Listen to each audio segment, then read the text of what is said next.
ஒரு இண்டிவிஜுவல் ஒரு குழந்தை. அவங்களுடைய ஒரு பருவநிலையில இருக்கது இன்னொரு பருவநிலைக்கு ஒத்து வராது. ஒரு ஸ்டேஜ்ல நம்ம பிராக்டிஸ் பண்ண விஷயம், அந்த குழந்தைக்கு ரொம்ப கம்ஃபர்டபுளா இருக்கும்.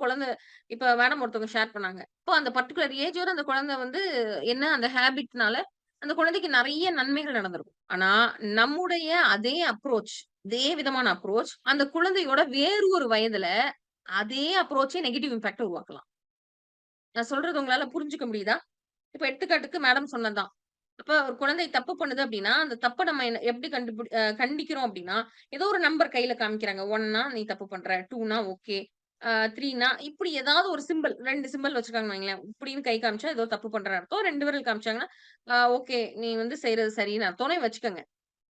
இந்த மெத்தடாலஜி குழந்தைகளோட எந்த வயசு வரை ஒத்து வரும்? மேபி ஒரு 5, 6 வயசு வரை நல்லா ஒத்து வரலாம். ஆனா, அத தாண்டி போகும்பொழுது, அந்த குழந்தைகள் 9, 10 வயசு வரும்பொழுது, இந்த நம்ம குடுக்குற கெஸ்டர் ரிசீவிங் மோட்ல இருப்பாங்களா? அப்படின்றது கொஞ்சம் சந்தேகம். மேபி பாதி, பாதி ரிசீவ் பண்ணலாம்.